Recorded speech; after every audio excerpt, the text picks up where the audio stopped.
Sa pagtungtong ng huling Biyernes ng linggo, nagkaroon na sila ng senyales ukol sa nalalapit na pagdating ng kanilang kapatid.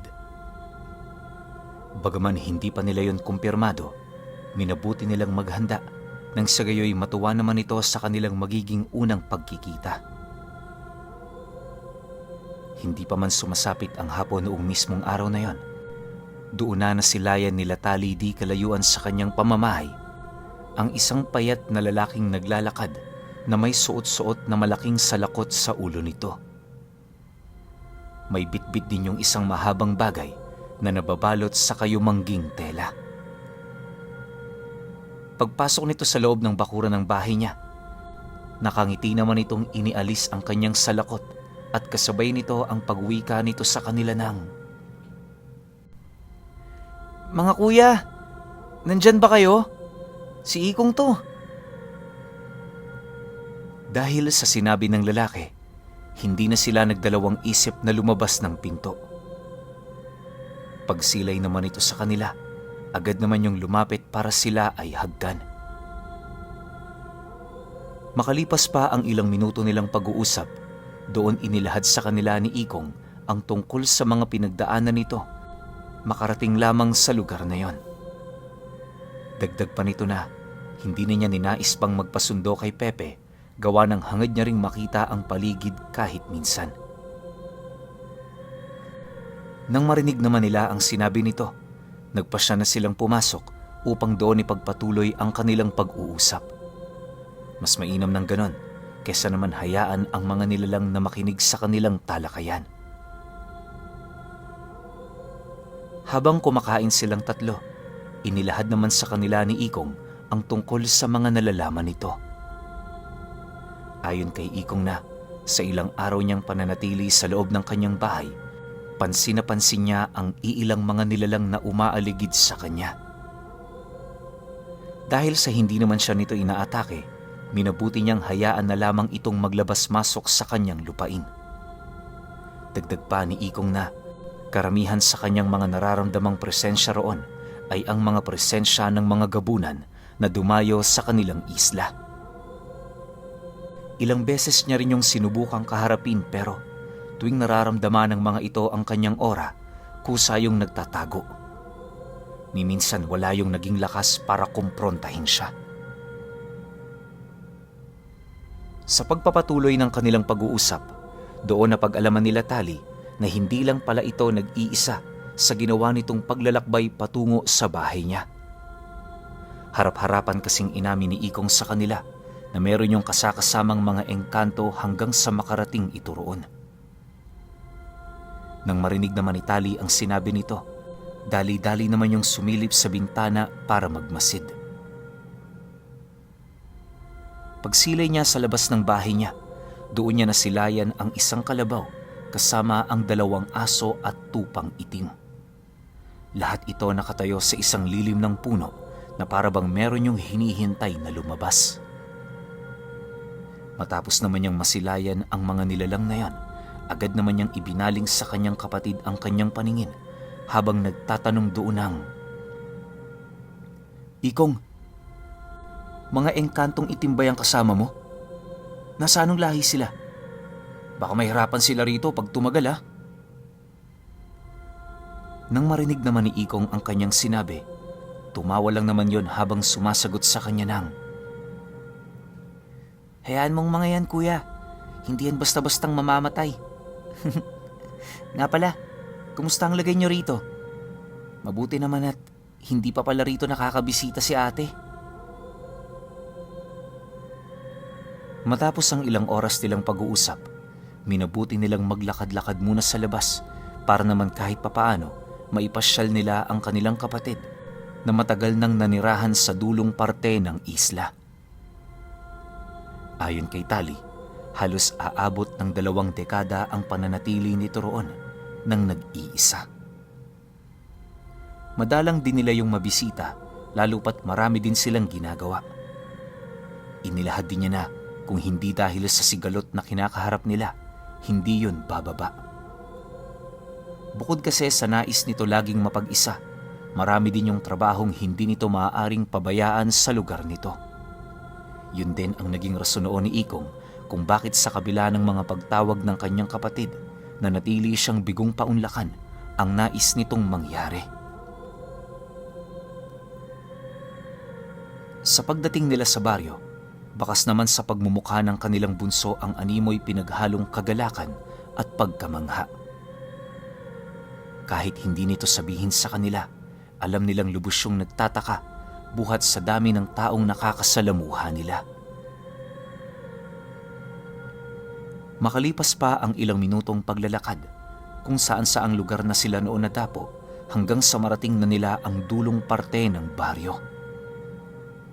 Nang mapagtanto nilang wala ng katao-tao roon, humanap sila ng lugar na maaari nilang tambayan malapit sa dalampasigan.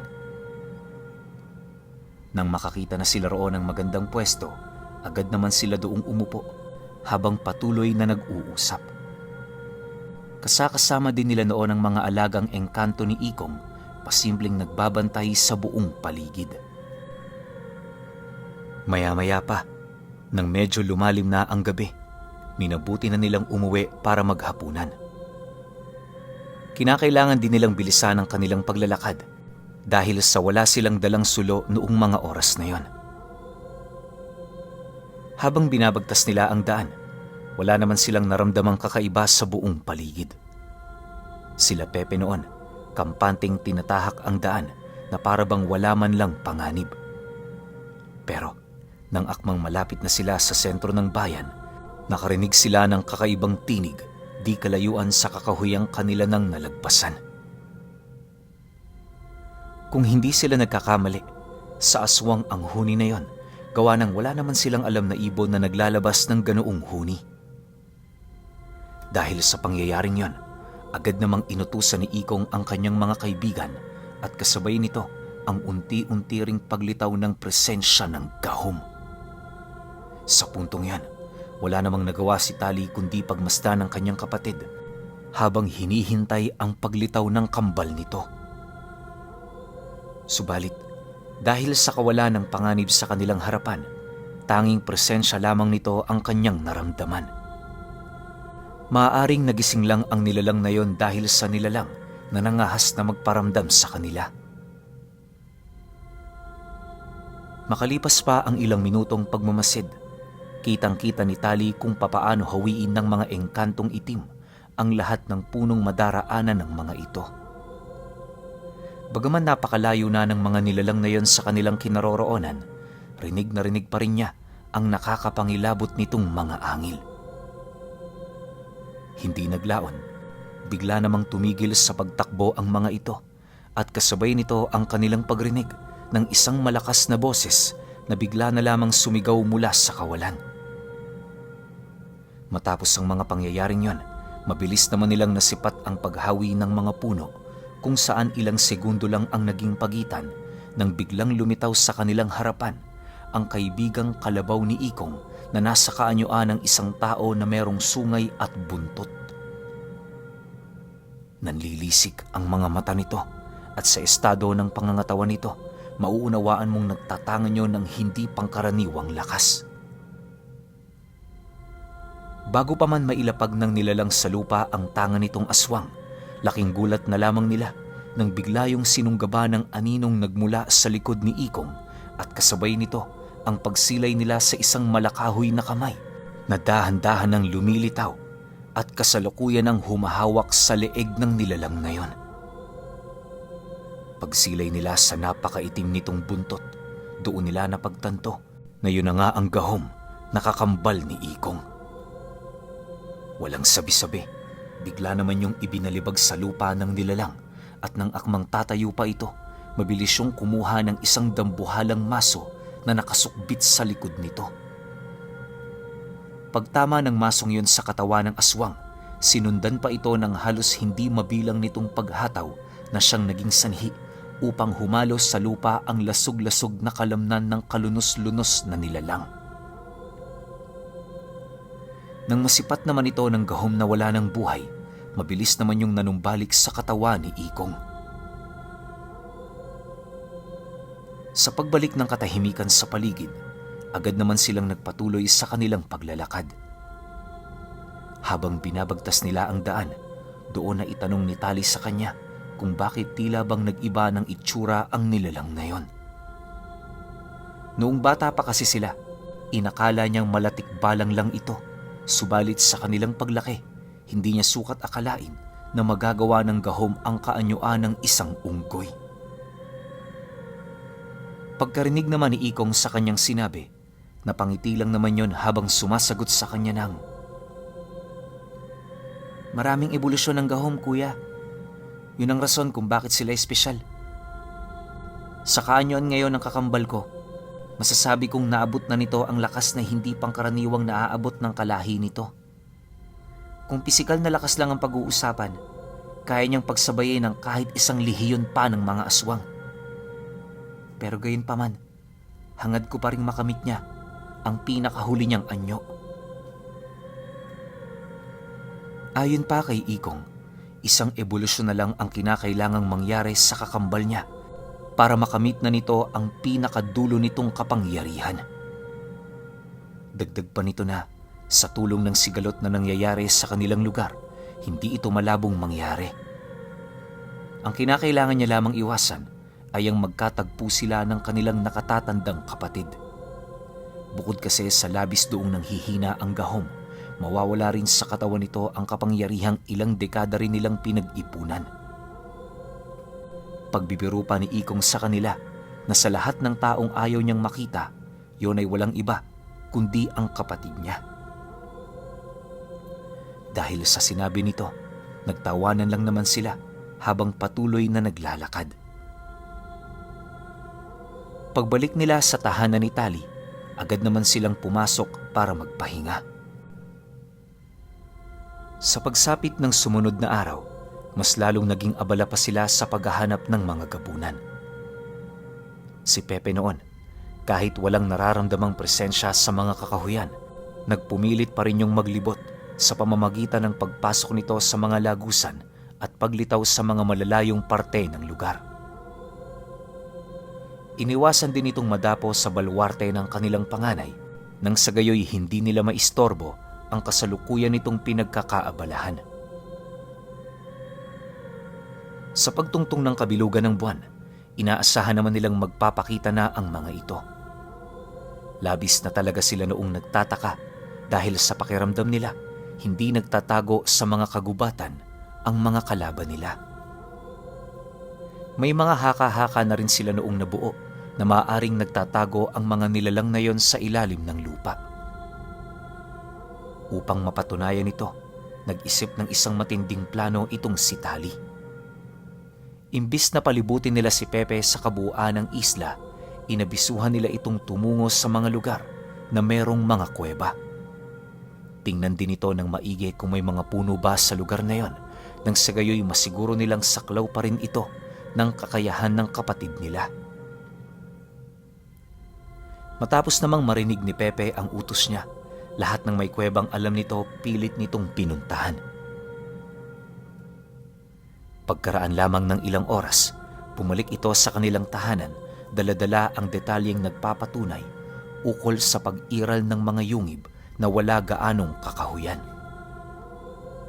Ayon kay Pepe na, may nasipat siyang isang malaking kuweba malapit sa balwarte ng panganay nilang kapatid.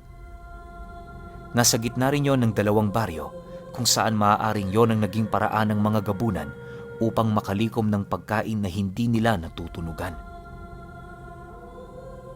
Dahil sa mga nalaman ng kanyang kapatid, hindi na sila nagsayang pa ng oras na puntahan ang lugar na yon.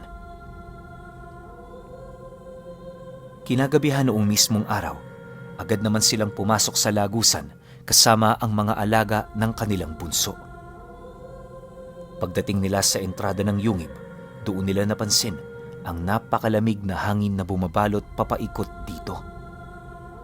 Hindi nila mawari pero kahit wala silang nararamdamang kakaibang presensya sa lugar, malakas ang kutob nila na meron doong mga nagtatagong hindi pangkaraniwang nilalang. Para mapatotohanan ng kanilang mga haka-haka, nagdesisyon silang lumapit sa bukana nito para magmasid.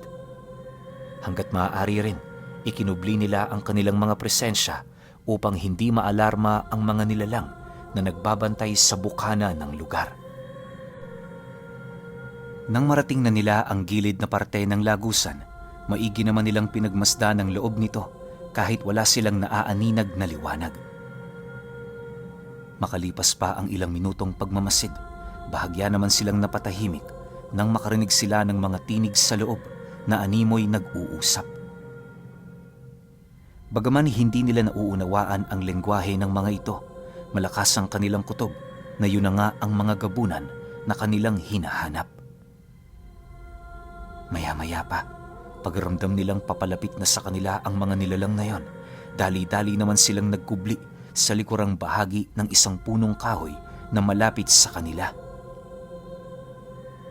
Pagkubli nila sa ilalim nito, labis naman ang pag-aalala ni Tali nang masipat niya ang kakambal na gahom ng kapatid niya. Bukod kasi sa unti-unti yung lumilitaw, pansin niya ring inihahanda na nito ang tanga nitong maso, indikasyon na hindi yun magdadalawang isip na lumusob sa sinumang nilalang na makikita nito. Dahil sa pangyayaring yon, agad naman niya yung itinuro kay Ikong, subalit maging ito man, walang kakayahang kontrolin ang nararamdamang galit ng gahom. Ayon sa kanyang kapatid, sa oras na makaramdam ito ng kakaiba sa paligid, wala na siyang kakayahan para yon ay mapigilan. Sa ayaw at sa gusto niya, lulusob ang gahom para paslangin ang mga nilalang na makikita nito. Maya-maya pa, pag-usli ng isang tao sa labasan ng kuweba, bigla naman yung sinunggaba ng gahom na siyang naging sanhi upang tumama ang katawan nito sa mga matutulis na bato. Sinubukan pang lumaban ng nilalang na yon pero bago pa man siya makatayo, buong puwersa naman siya nitong pinaghahataw ng maso hanggang sa tuluyan na itong bawian ng buhay. Pagsilay naman ng gabunang kasama nito sa mga nangyari, dali-dali naman yung pumasok sa loob ng yungib, ngunit bago pa man ito tuluyang makalayo, nagawa na yung mahawakan sa leeg ng gahom. Paglabas nito sa lagusan, kitang-kita nila kung papaano nito durugin ang napakaliit na leeg ng nilalang. Noong una, nagpumilit pa yung magpumiglas, pero hindi naglaon, wala na rin yung nagawa upang makatakas sa tiyak na kamatayan.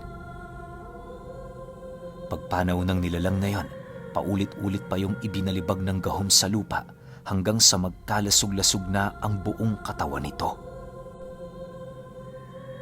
Sa pagbalik ng katahimikan sa paligid, mabilis din naman yung bumalik sa katawan ni Ikong. Paglaho ng nilalang na yon, wala na silang nagawa kundi pumasok sa lagusan.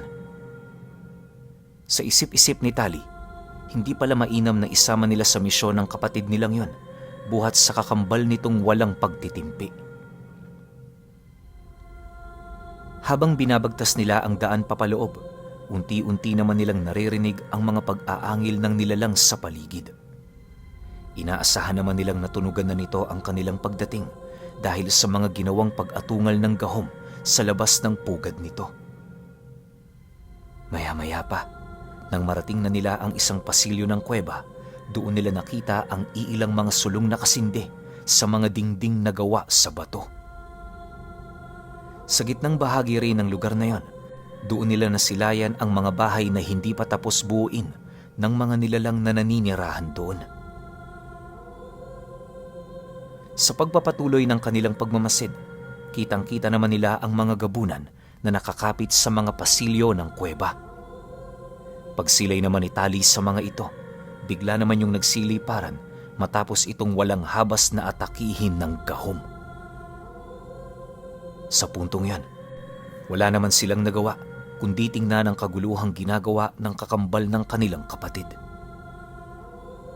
Nang mapagtanto naman ni Pepe na hindi na nito kailangan ng kanilang puwersa, napaupo na lamang yon sa isang bato habang nagwiwika sa isipan niya ng, "Hayaan mo yang si Ikong, kuya. Kahit anong gawin natin dyan, hindi natin mapipigilan ng kakambal niyan. Ibigay na lang natin sa kanila ang kasiyahang ito. Nakarami na rin naman kasi tayo kahit papaano." Nang marinig naman ni Tali ang sinabi ng kanyang kapatid, wala naman silang nagawa kundi ang maupo sa isang tabi. Kasama rin nila noon ang alaga nitong kalabaw at mga aso, na siya namang palaging nakabuntot sa kanila anumang oras o pagkakataon. Pagkaraan pa ng ilang minutong pagmamasid, kitang-kita na nila kung papaano magsibagsakan ang mga gabunan sa kabila ng lakas na ipinamalas nito para lamang magapi ang gahom. Maraming paraan na rin ang kanilang sinubukan noon pero hindi yun sapat upang tuluyan nilang mapangibabawan ang nilalang na yon. Ayon kay Talina, habang pinagmamasdan niya ang kakambal ng kanyang kapatid, pansin na pansin niya ang mabilis na paghilom ng lahat ng pinsala nitong natatamo. Yon ang isa sa mga abilidad ng nilalang kung bakit napakahirap nitong mapahina o mapatay. Dagdag pa niya na, hindi rin pangkaraniwan ang kakayahan ng mga gabunang nakaharap nito dahil sa marami din yung kaalaman pagdating sa pakikipaglaban. Sa buong buhay ni Tali, yon ang unang pagkakataon na makasilay siya ng aswang na gumagawa ng sariling sandata nito gamit-gamit ang kanilang mga ora. Kagaya ng gabunang pinatay niya, kaya ring lumikha ng mga nilalang na yon ng kulay itim na armas na siya namang kanilang ipinupukol sa kanilang mga kalaban. Subalit, imbis na ilaga naman ng gahom ang mga pag-ataking yon, nakapagtatakang nagagawa niya yung salagin gamit-gamit lamang ang kanyang palad. Ni hindi na ito pinag-aksayahan ng lakas ng nilalang na salagin gamit ang kanyang sandata dahil sa wala naman yung kakayahan para tumagos sa kanyang kalamnan. Makalipas pa ang halos kalahating oras ng kanilang pagmamasid sa mga kaganapan, tuluyan na nga nilang nakita kung papaano bumagsak ang mga nilalang sa sahig ng kuweba. Karamihan sa mga ito, kung hindi patay na nag-aagaw buhay.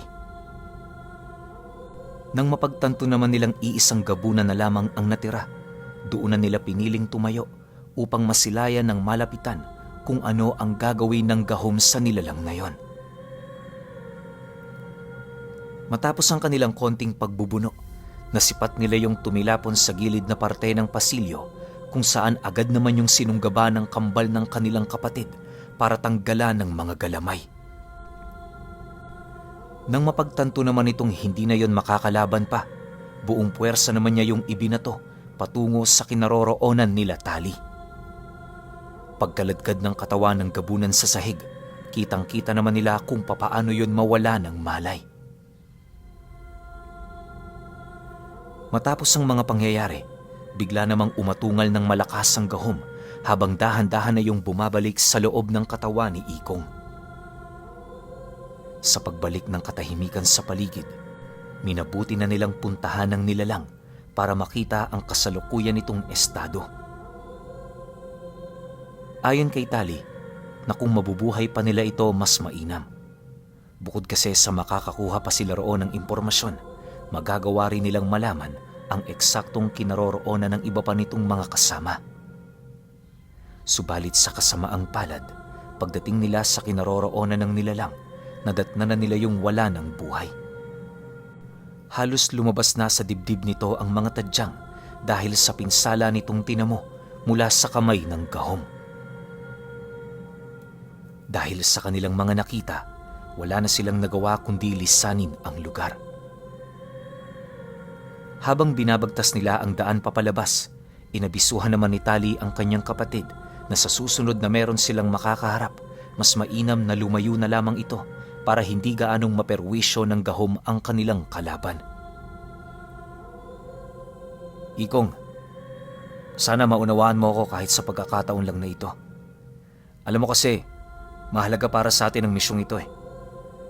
Para rin naman yon sa ikabubuti mo. Hayaan mo, kapag nakakuha na tayo ng isa, bahala ka na sa matitira. Ayos ba yun?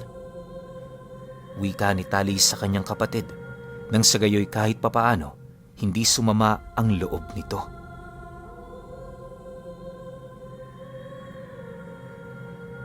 Okay, grabe ang lakas naman ni Ikong. Ako in-expect ko parang yung gahom lang yung kasama niya. Pero hindi, marami pa pala tong alipores.